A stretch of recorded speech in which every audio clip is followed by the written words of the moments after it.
This is the second time that this honorable court in front of the jury has addressed me inappropriately and wrongly.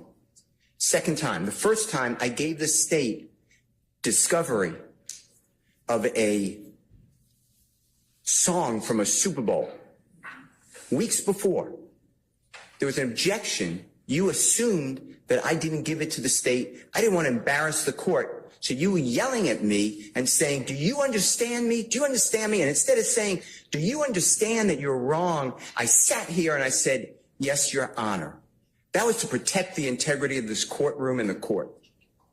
Now you say in front of the jury how unprepared I am. I am not unprepared for anything. Okay. I need to make a record. Your Honor, Mr. Steele, wait a second. When you keep delaying, okay, and that's what's happening to the court. You keep delaying and elongating and pushing out these particular our ability to present a seamless case in front of the jury. That's my purview as a judge. And I've asked you a number of times, you and your colleagues on both sides, to go ahead and listen to whatever it is you need to do, prepare me as needed. Now, I asked you those two particular questions because if they turned over the audio to you in discovery and you've listened to them already, then you either have an objection or you don't have an objection. And I was trying to solicit from you whether or not we could just go ahead and just hear it.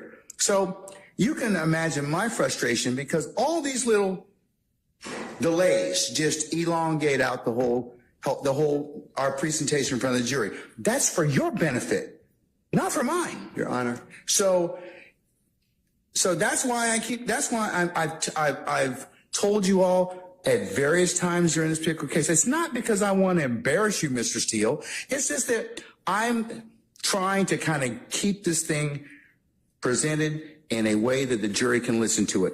And the court is wrong. What happened was, let me finish, and I'm making this for the record.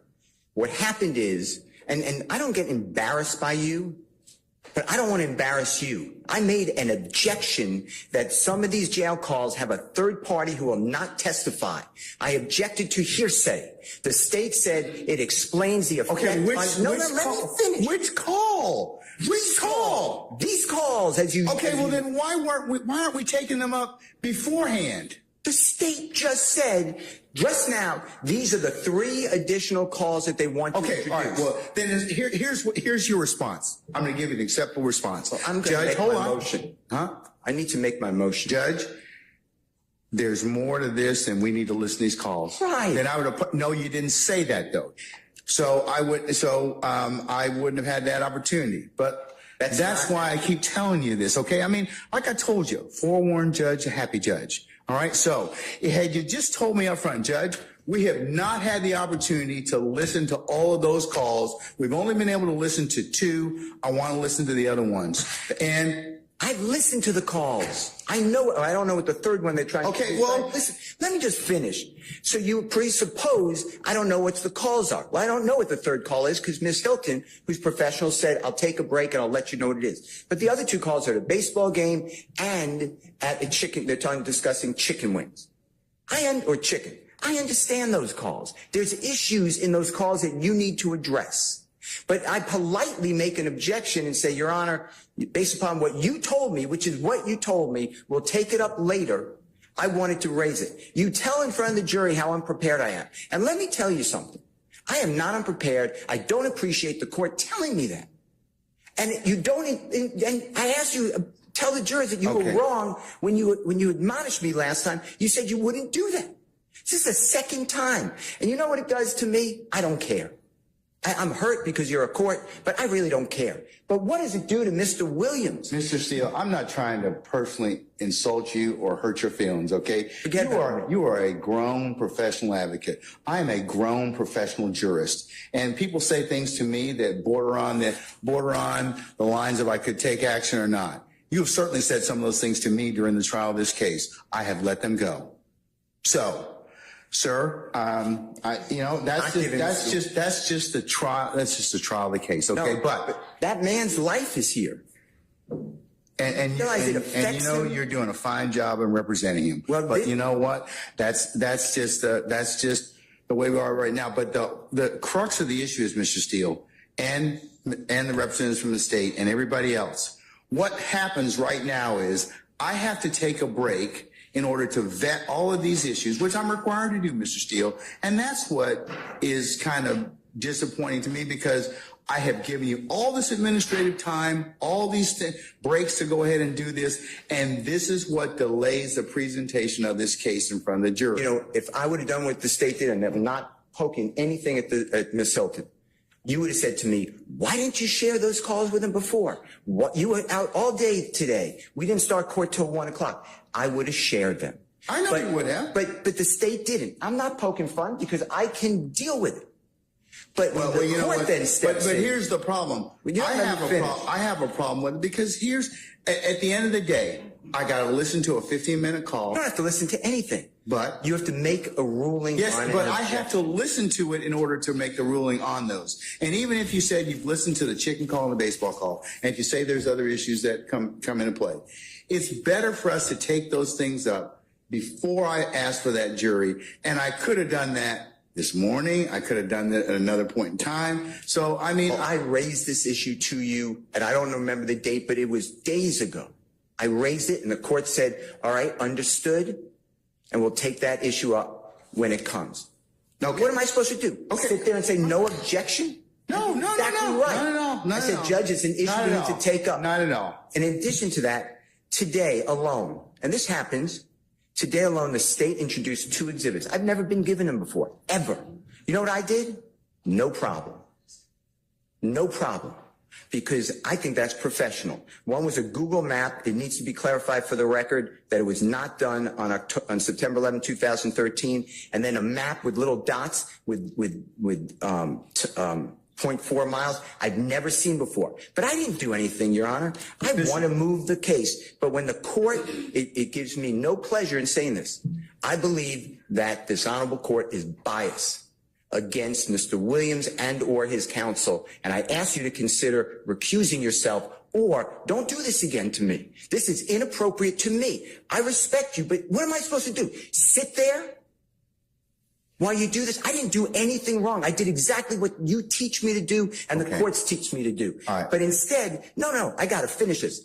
Then I get told to this court says by Prosecutor Love that I'm not being candid with the court and I'm misrepresenting because Mr. Bean never went to the hospital at Grady on September 11, 2013, and Miss Love has a document on the desk to prove it. I sat right in front of Your Honor at the table, at the bench, and I said, I'd be careful what you say. It's not accurate. Miss Love looked down on me and she said, it is accurate. You said, we'll take a break, figure it out. After the break, you didn't even bat an eye. Ms. Love said, yeah, I was totally wrong. Mr. Steele's right. He was taken to Grady. If I would have done that and called another member of the bar disingenuous, not truthful, no candor, and misrepresenting, you would have had me yelling in front of a jury. You did nothing. You didn't even ask Ms. Love to apologize. I don't want her apology. I don't care about Ms. Love, but I care about the court. And now... Man, day 46. Young Thug, YSL Rico, man. This shit is getting crazier and crazier and more dramatic and more movie-like and more highlights. And there's always some new shit going on with them. So today, Brian Steele, which is Young Thug, Jeffrey Williams' lawyer, super popular, legendary lawyer in Georgia, in Atlanta, but really in the whole state of Georgia, legend. Like I always say, I first heard of Brian Steele back in like 2008 when I was locked up in Wright Street one time. I did a few bids in Wright Street. But yeah, I think the first time, maybe it was, like 2008 probably, 7 or 8. I think it was 8. Oh no, maybe it wasn't. Maybe it was, yeah, it was. I don't know. But I first heard about him in Wright Street, you know what I'm saying, which is Atlanta's, main jail. He's known for beating them cases for the niggas who need them cases beat. He finally fought back, bro. He finally spoke his mind, how he really wanted to, and asserted dominance, you know what I'm saying? Because it just seemed like, man, like everybody was saying, I didn't really realize it, but it do seem like, just like you said, the judge is being biased. Like, bro, like, sometimes I forget that the judge ain't even convicted. It's the jury that got to make the decision. Like, the judge, like, nigga, you need to just call it clean across the board, bro. But he be getting on the defense, and then he'll let the prosecution do certain shit. But he, you know, it just, I'm like, my nigga, you gotta be even. You gotta keep it even. You gotta keep it even. You know what I'm saying? And Brian Steele, you know, was like, no, then he especially he was like, hold on, let me finish. So, you know, I feel like this is a turning point in the case. You know what I'm saying? Now I don't know how Brian Steele and Judge Glanville's relationship may be from here on out throughout this case. Hopefully it doesn't affect, or it doesn't negatively affect, you know, Brian Steele, Young Thug and them. But somebody, he had to finally say it, bro. Like, the judge be just, like, he be on some sassy shit. Like, he be sassing niggas, like, for no reason. Like, bro, you act like, you know what I'm saying? You act like you're on trial, judge. You acting like you're the deciding factor of this shit. It's the people, the jury. You know what I'm saying? Like, niggas, I'm just like, keep it. But see, that's what I always say. This is the most, in my opinion, this is one of the most unfair celebrity trials I've ever seen, because it's unfair for numerous reasons for me. He's so well known, and he got so much music out that people can look at his art and make a preconceived notion, and because they're using his lyrics. You know what I'm saying? So it's being. I'm not mad it's being live streamed, but I'm saying, like, you think that none of these jurors is going home and seeing clips of this shit, or maybe looking at this video? I'm pretty sure a juror didn't look at one of my videos, as many fucking videos as I made on it. You know what I'm saying? And maybe that could change somebody's opinion or how they feel about, is this person guilty or not. But I'm glad Brian Steele stood up, man. Real talk. Like, that's $1 million lawyer right there, man. He gotta get on his ass. Like, Brian Steele let him know, like, hey, man, I ain't scared of you. You know what I'm saying? Like, nigga, hold on, bro. We gotta call this shit out. Judge Glanville kind of seemed like he was a little humbled. I ain't gonna lie. Seemed like he was a little humbled. Like, he ain't used to nobody, you know what I mean, going at him, like, you know what I mean, like, really speaking their shit. Like, this case is getting crazier and fucking crazier, bro. Like, now you got the judge and the lawyers arguing. The other day it was the judge arguing with the prosecutor. This shit is crazy, man. Day 47 coming up, man. YSL, Young Thug, Rico. What's next? We don't know. Y'all let me know what you think, though. Like, comment, subscribe, notification bell. I'm gone. Yo. Hey, what it do, man. I appreciate you making it this far in the video. Please, please, please do me one solid. Go below to the link in the description and follow my second channel, IQ Shahid's Revenge. We on the road to 5K. Yeah.